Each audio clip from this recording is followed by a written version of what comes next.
السلام علیکم easy wise میں خوش آمدید۔ نئے آنے والے ساتھیوں سے گزارش ہے کہ ہمارے چینل ایزی وائز کو سبسکرائب کر لیں اور بیل آئیکن کے بٹن کو دبا دیں تاکہ ہماری آنے والی ویڈیو آپ تک پہلے پہنچے۔ وقاف اس وقت اپنے بہترین دوست مالود کے پاس بیٹھا ہوا اسے اپنے عشق کی داستان سنا رہا تھا۔ مالود اس کا ہم عمر اور ہم اثر تھا۔ اس کے ماں باپ اس کے بچپن ہی میں انتقال کر گئے تھے۔ تب سے وہ اپنے دادا کی سرپرستی میں تھا۔ اس پر کسی قسم کی پابندی نہیں تھی، اس لیے وہ من موجی تھا۔ اس کی زندگی کا زیادہ تر حصہ گھومنے پھرنے میں گزرا تھا۔ آزاد منش تھا لیکن دوستی کے لیے جان بھی دے سکتا تھا۔ مالود نے بڑی غور اور دلچسپی سے وقاف کی کہانی سنی۔ وقاف کے پروں کا حال دیکھ کر اس نے دکھ اور افسوس کا اظہار بھی کیا تھا۔ اس کا مطلب یہ ہے کہ خالہ اور خالو اس وقت بہت غصے میں ہیں۔ پوری کہانی سننے کے بعد مالود نے اظہار خیال کیا۔ وہ وقاف کے والدین کو خالہ اور خالو ہی کہتا تھا۔ ہاں یار، بس مت پوچھو۔ وقاف نے ٹھنڈی سانس بھری اور خلا میں گھورنے لگا۔ اب تمہارے کیا ارادے ہیں؟ مالود نے پوچھا۔ اس کی محبت میری رگوں میں دوڑ رہی ہے۔ میں اتنی لڑکیوں پر رہا لیکن کوئی بھی دل کو نہ بائی۔ بس میرے دوست وہی دل میں آ کر اپنا گھر کر گئی ہے۔ میرا بس نہیں چل رہا ورنہ میں ابھی اڑ کر جاؤں اور اس کے گلے میں باہیں ڈال دوں، اسے اپنی محبت کی آغوش میں لے لوں۔ میرا دل گواہی دے رہا ہے کہ وہ بھی میرے طرح بے چین اور میرا انتظار کر رہی ہے۔ اوہو، ابھی سے اتنے دعوے؟ مالود مسکرایا۔ ابھی سے کیا میرے دوست؟ محبت کے لیے تو بس ایک لمحہ ہی کافی ہوتا ہے، صرف ایک لمحہ۔ وقاف جذباتی لہجے میں بولا۔ کیا تمہیں پورا یقین ہے کہ وہ بھی تم سے محبت کرنے لگی ہے؟ مالود نے کسی خیال کے تحت پوچھا۔ آنکھیں کبھی دھوکہ نہیں دیتی۔ ان آنکھوں میں نے محبت کا ٹھاٹھے مارتا ہوا سمندر دیکھا ہے، جس کی موجیں صرف میرے لیے ہی ہیں، صرف میرے لیے۔ ان موجوں پر وفا کے چمکتے ہوئے سورج کی کرنوں نے جو نام لکھا ہوا ہے وہ میرا نام ہے۔ وقاف جذباتی انداز میں بولتا چلا گیا۔ تم تو بہت سنجیدہ دکھائی رہے ہو وقاف۔ مالود کے انداز میں تشویش تھی۔ میں جو کچھ اب کہوں گا تم شاید برا مان جاؤ، لیکن دوستی کی خاطر میں تمہیں حقیقت سے آگاہ ضرور کروں گا۔ کہو، کیا کہنا چاہتے ہو؟ وقاف نے پوچھا۔ میں یہ کہنا چاہتا ہوں میرے دوست، مالود نے ٹھنڈی سانس بھر کر کہا، انسان میں وفا نہیں ہوتی۔ تمام مخلوقات میں یہ سب سے زیادہ خطرناک مخلوق ہے۔ تم جانتے ہو کہ میں ایک طرح سے تنہا جن ہوں۔ میں انسانوں کی بستیوں میں بہت وقت گزاری کر چکا ہوں اور میں نے یہ تجزیہ کیا ہے کہ انسان دھوکے باز ہے، مکار ہے، فریبی ہے۔ تم شاید یقین نہ کرو کہ یہ انسان لوگ دولت کی ہوس میں اپنے سگے رشتہ داروں کو بھی جان سے مار ڈالتے ہیں۔ بیٹا اپنے باپ پر ہاتھ اٹھا لیتا ہے، بیٹی ماں سے زبان درازی کرتی ہے اور بیوی اپنے شوہر پر رعب جماتی ہے۔ اس مخلوق کے جتنے بھی رنگ ہیں، چند کو ہٹا کر سارے ہی بھیانک ہیں۔ مالود نے سنجیدہ انداز میں چھوٹی سی تقریر کر ڈالی۔ تم تو مجھے ڈرائے دے رہے ہو۔ وقاف کی مسکراہٹ بے جان سی تھی۔ میں تمہیں حقیقت سے آگاہ کر رہا ہوں۔ تم یقین کرو کہ ہماری جننیاں بہت اچھی ہیں۔ تم انسانوں کی لڑکیوں کا حال دیکھو، سارا دن نہ جانے کیا کیا اللہ بلا اپنے چہرے اور ہاتھوں پر تھوپتی رہتی ہیں، نہ کسی کام کی نہ کاج کی۔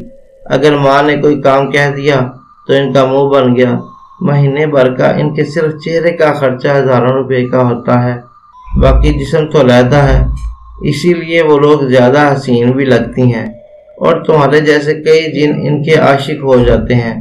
ہماری جننیاں ان کے مقابلے میں ماننا کہ کم خوبصورت ہیں، لیکن یہ تو دیکھو کہ کس طرح بیچاری سارا دن کام کاج میں لگی رہتی ہیں۔ تو پھر خوبصورت کون ہوا، کام کرنے والا یا کام چور؟ بتاؤ۔ ملوط نے اسے قائل کرنے کی کوشش کی۔ تم بالکل ٹھیک کہہ رہے ہو ملوط، لیکن میں کیا کروں؟ میرا دل میرے قابو میں نہیں ہے۔ ہر پل اس کی یاد میرے سینے میں کسی تھکے ماتھے مسافر کی طرح دستک دے رہی ہے۔ وقاف کے لہجے میں بے چارگی کا عنصر شامل تھا۔ ابھی تمہاری سمجھ میں کوئی بات نہیں آئے گی، کیونکہ عشق کا بھوت تمہارے سر پر سوار ہے۔ ملوط کی مسکراہٹ پھیکی سی تھی۔ لیکن میرے دوست، ایک وقت آئے گا جب تمہیں میری باتیں یاد آئیں گی اور تمہیں افسوس ہوگا کہ کاش میں نے ملوط کی بات مان لی ہوتی۔ خیر، وہ تو بات کی بات ہے۔ فی الحال تو یہ بتاؤ کہ کیا میں اس سلسلے میں تمہارے کسی کام آ سکتا ہوں؟ اگر میرے لائق کوئی خدمت ہو تو میں حاضر ہوں۔ شکریہ دوست۔ وقاف کی آنکھیں چمک اٹھیں۔ میرا بس ایک کام کر دو، یہ مجھ پر ایک احسان ہوگا۔ دوستی میں کوئی احسان نہیں ہوتا، صرف دوست کی خدمت ہوتی ہے۔ تم بتاؤ میں تمہاری کیا خدمت کر سکتا ہوں؟ مجھے صرف ایک بار میری محبوبہ سے ملوا دو، صرف ایک بار۔ میں اس سے مل کر پوچھنا چاہتا ہوں کہ کیا وہ بھی میرے لیے تڑپ رہی ہے؟ وہ بھی میری طرح ہے کہ نہیں؟ اسے بھی نیند آتی ہے کہ نہیں؟ وہ بھی تارے گنتی ہے کہ نہیں؟ اس کی بھی وہ کڑی ہے کہ نہیں؟ مجھے اس سے بہت کچھ پوچھنا ہے۔ بس ایک بار مجھے اس سے کسی طرح ملوا دو۔ وقاف نے التجا کی۔ تو تم اس سے ملنا چاہتے ہو؟ ہاں، اس کے بغیر میری زندگی ایسی ہے جیسے جسم کے بغیر سانسیں۔ وقاف نے کہا۔ اچھا، تو پھر میں کچھ سوچتا ہوں۔ ملوط یہ کہہ کر واقعی سوچ میں ڈوب گیا۔ اور ہاں، اس بات کا خیال رہے کہ کسی کے علم میں یہ بات ہرگز نہ آئے، ورنہ میری کھال اتار دی جائے گی۔ وقاف نے یاد دہانی کرائی۔ ہاں، تم اس بات کی فکر مت کرو، میں جانتا ہوں۔ ملوط نے چونک کر سر ہلایا اور پھر دوبارہ سوچ میں ڈوب گیا۔ وقاف حضرت بری نگاہ سے اسے دیکھ رہا تھا۔ کچھ دیر اسی عالم میں گزر گئی۔ آخرکار ملوط نے سر اٹھایا۔ اس کی آنکھوں میں ایک معنی خیز چمک تھی۔ ایک ترکیب آئی ہے میرے ذہن میں، اگرچہ اس میں مجھے بھی خطرہ لاحق ہو سکتا ہے، لیکن دیکھا جائے گا، نمٹ لیں گے اس سے بھی، ملوط نے کہا۔ کیا ترکیب ہے؟ وقاف جلدی سے بولا۔ پہلے تو مجھے کبوتر کا روپ دھارنا پڑے گا اور پھر گدھے کا، ملوط نے سنجیدگی سے کہا۔ بھلا یہ کیا ترکیب ہوئی؟ وقاف کا منہ بن گیا۔ اس سے بہتر اور کوئی ترکیب ہو ہی نہیں سکتی۔ ملوط نے سر ہلایا۔ تمہارا دماغ تو ٹھیک ہے؟ وقاف نے اسے ترچھی نگاہ سے دیکھا۔ بالکل ٹھیک ہے، وہ فوراً بولا، کیونکہ ابھی مجھے کسی سے محبت نہیں ہوئی۔ مذاق اڑا رہے ہو میرا؟ نہیں دوست، انسانوں میں رہ کر کسی کے منہ سے ایک جملہ سنا تھا، وہی دہرا رہا ہوں۔ کیا جملہ تھا وہ؟ عشق کہتے ہیں جسے، خلل ہے دماغ کا، ملوط مسکرا کر بولا۔ اوہ، وقاف کے منہ سے نکلا، لیکن اس کا مطلب کیا ہوا؟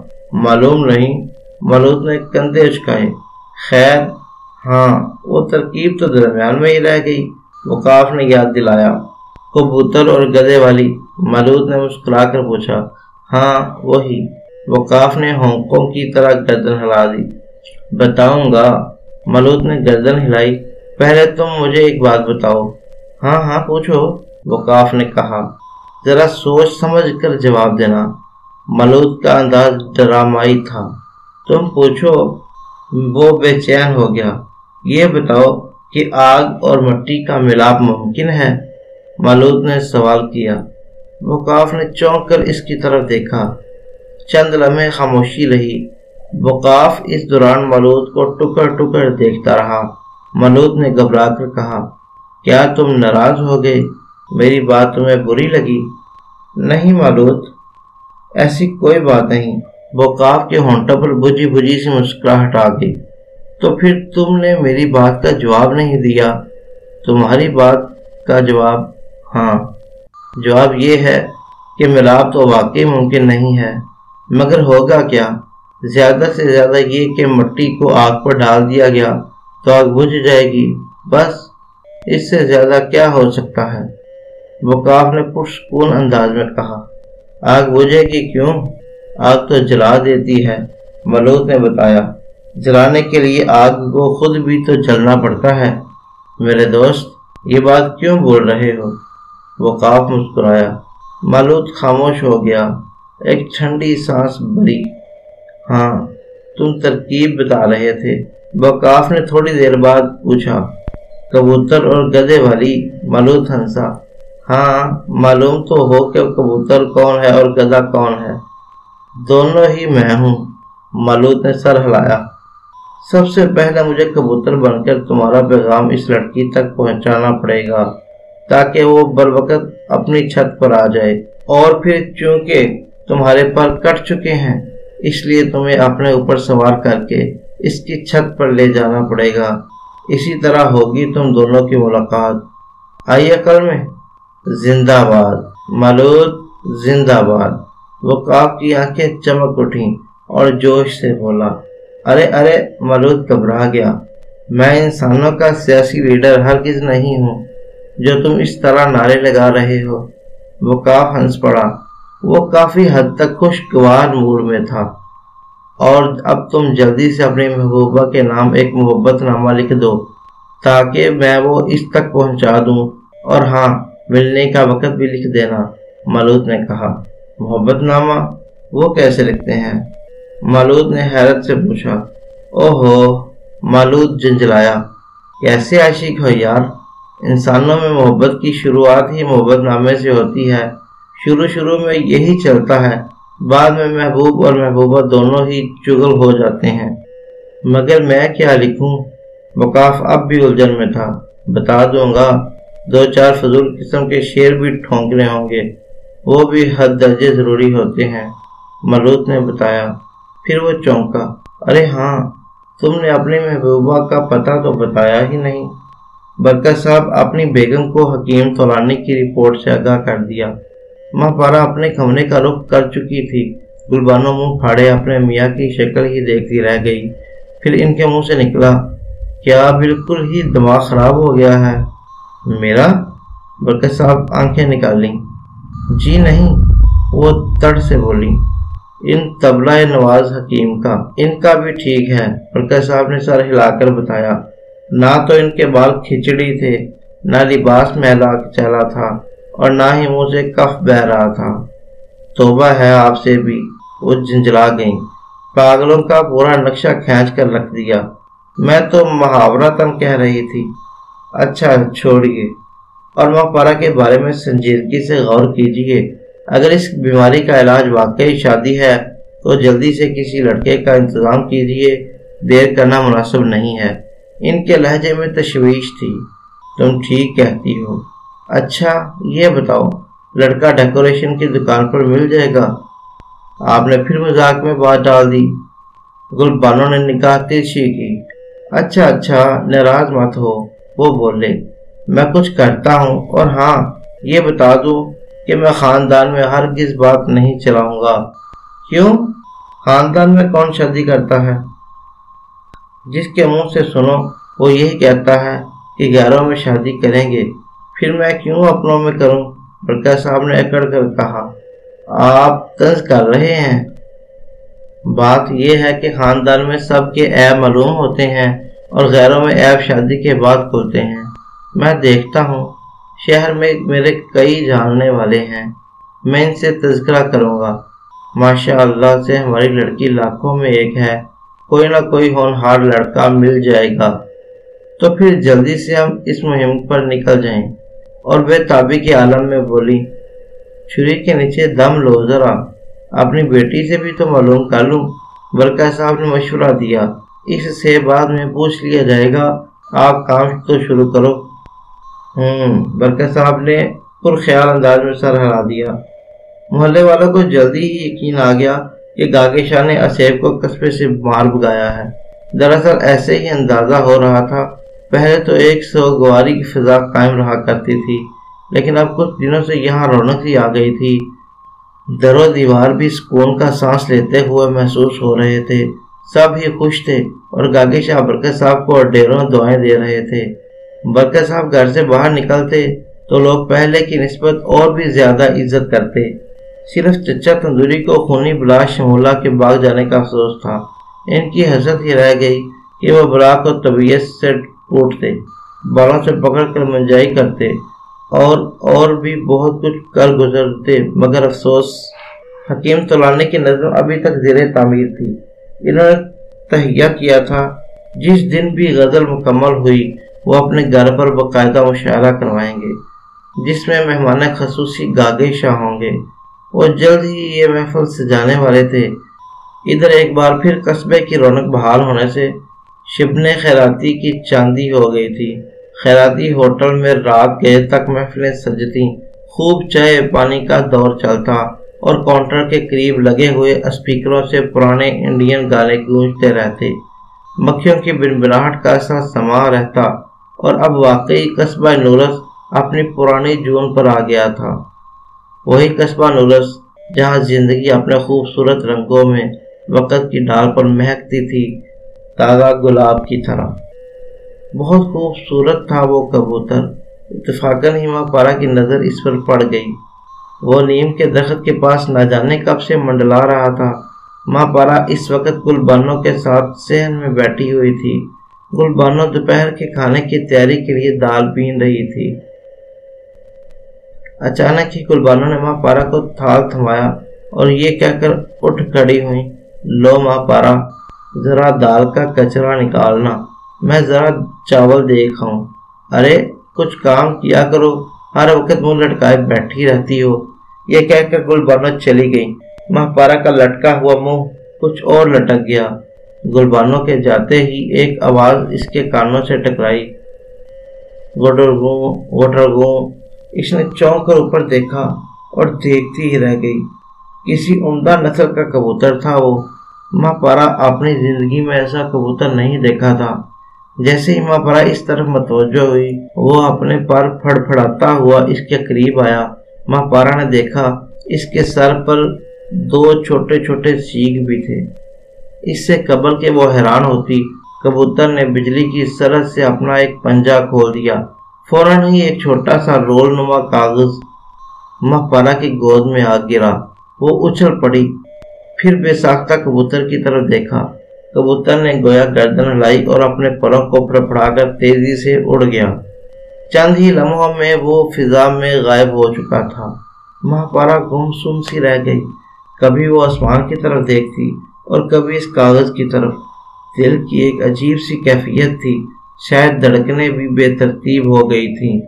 اس نے کانپتے ہاتھوں سے کاغذ کا ٹکڑا اٹھایا، اسے کھول کر دیکھا تو حالت بھی غیر ہو گئی۔ اس وقت باورچی خانے سے کھٹ پٹ کی آوازیں آئیں۔ ماں پارا نے جلدی سے خود کو سنبھالا، ماتھے سے پسینہ پونچھا اور کاغذ کو موڑ کر کپڑوں میں چھپا لیا۔ اب اس نے تھال اٹھایا اور دال میں سے کنکر نکالنے لگی۔ وہ کن اکھیوں سے باورچی خانے کی طرف بھی دیکھ رہی تھی۔ اس کے دل و دماغ میں بھونچال سا آ رہا تھا۔ اسی وقت گل بانو نمودار ہوئیں۔ ماں پارا نے خاموشی سے انہیں تھال پکڑایا اور جلدی سے اٹھ کر کمرے کی طرف لپکیں۔ اندر داخل ہوتے ہی اس نے ایک طویل سانس لی، دروازہ بند کیا اور کاغذ نکال کر کھولا۔ چند عشقیہ اشعار کے بعد لکھا تھا، تمہارا نام تو مجھے معلوم نہیں ہے، البتہ مجھے یقین ہے کہ وہ بھی تمہاری طرح خوبصورت ہوگا۔ میں تم سے ملنے کے لیے شدید بےتاب ہوں، میرے پر تو کٹ چکے ہیں، اسی لیے اپنے دوست کے ذریعے یہ خط بھجوا رہا ہوں۔ اگر تم بھی میری طرح بے چین ہو تو جمعہ کی رات کو ٹھیک 2 بجے اپنی چھت پر میرا انتظار کرنا، میں تم سے ملنے آؤں گا۔ فقط تمہارا، صرف تمہارا وقاف۔ دوسرے دن بکر صاحب شہر سے واپس آئے تو ان کا چہرہ مسرت اور اطمینانیت سے کھلا پڑا ہوا تھا۔ گل بانو سے رہا نہ گیا، بہت خوش دکھائی دے رہے ہیں آپ۔ خانہ خواصہ بیٹی کی بجائے اپنا رشتہ تو لگا کر نہیں آ گئے؟ لا حول ولا قوت الا باللہ۔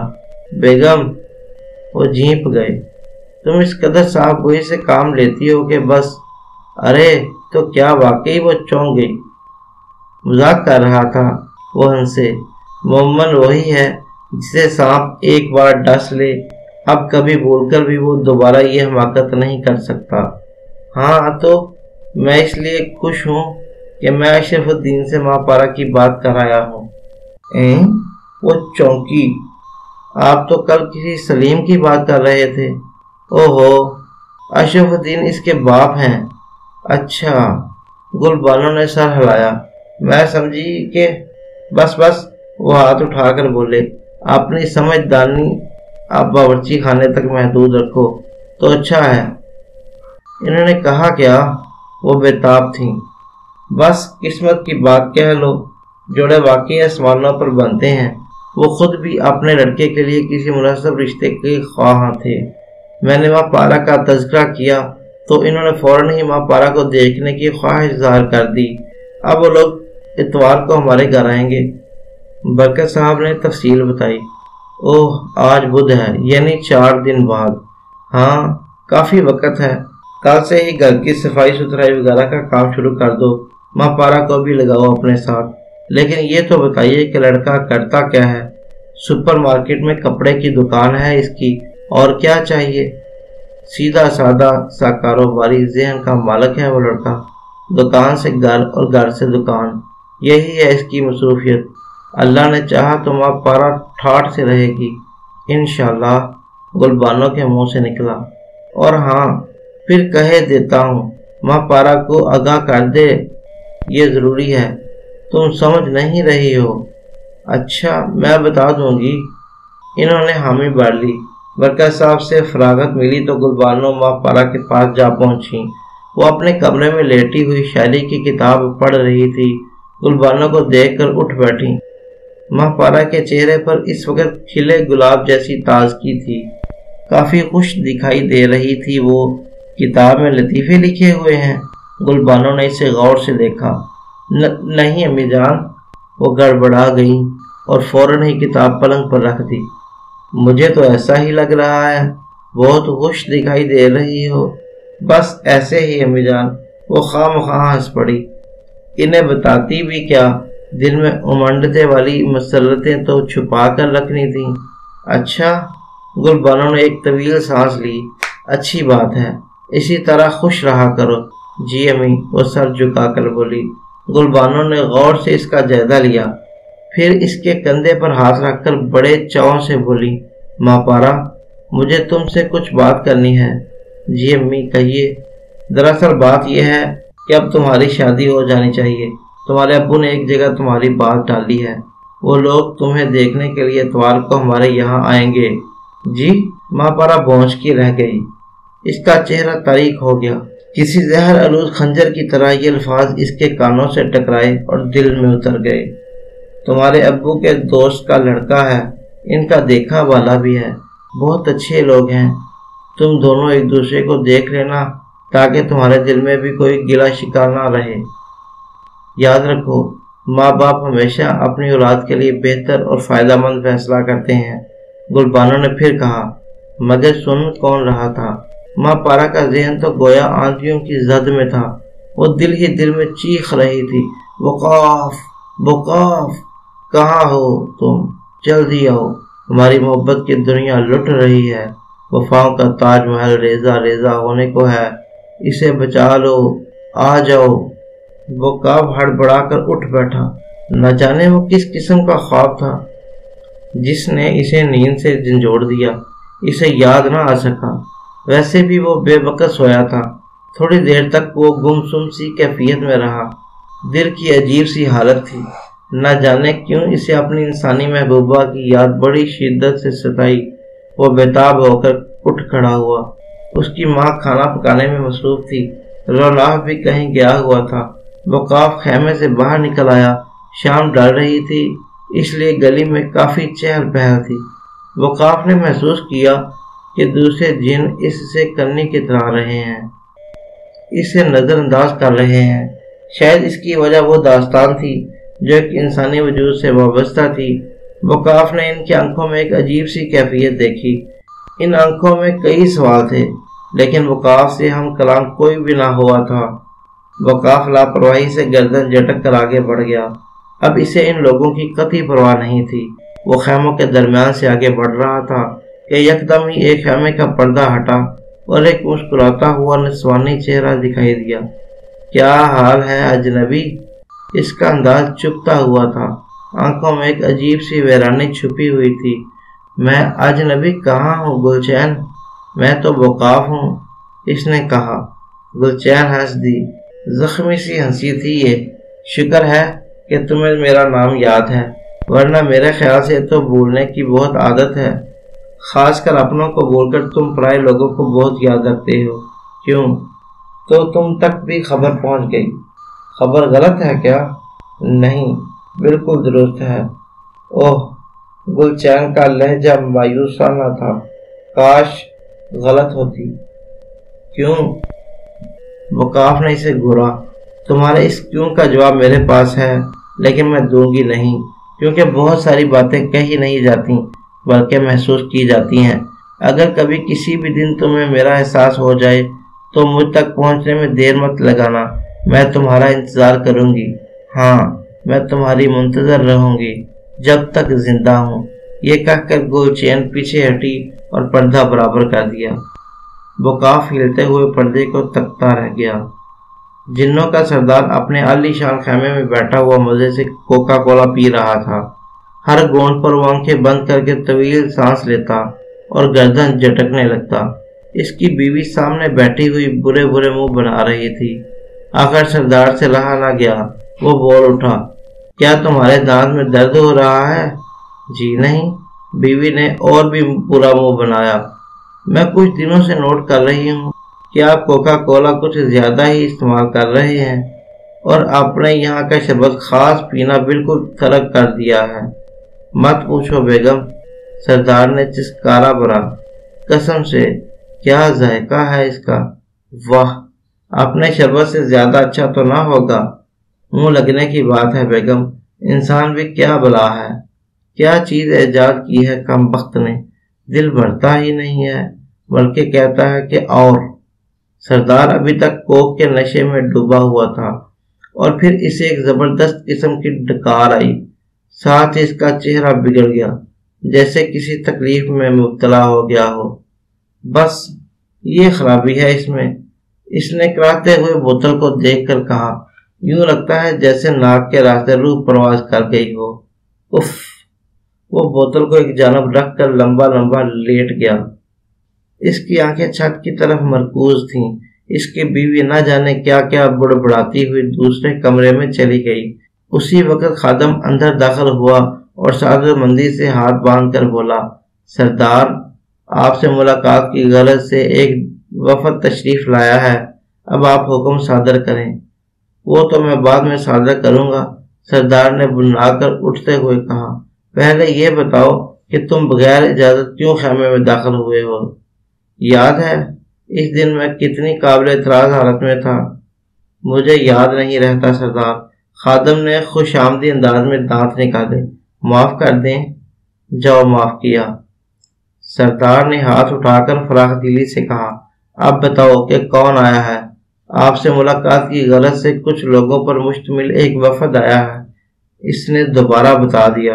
اوہ اچھا، انہیں مہمان خانے میں بٹھاؤ، کوکا کولا، میرا مطلب ہے کہ شربت خاص نوش کرواؤ، ہم ابھی آتے ہیں۔ خادم ساتھ جھکائے چلا گیا۔ دوستو، یہ کہانی ابھی جاری ہے، اگلا حصہ ملاحظہ کرنے کے لیے دیکھتے رہیے ایزی وائز۔ شکریہ۔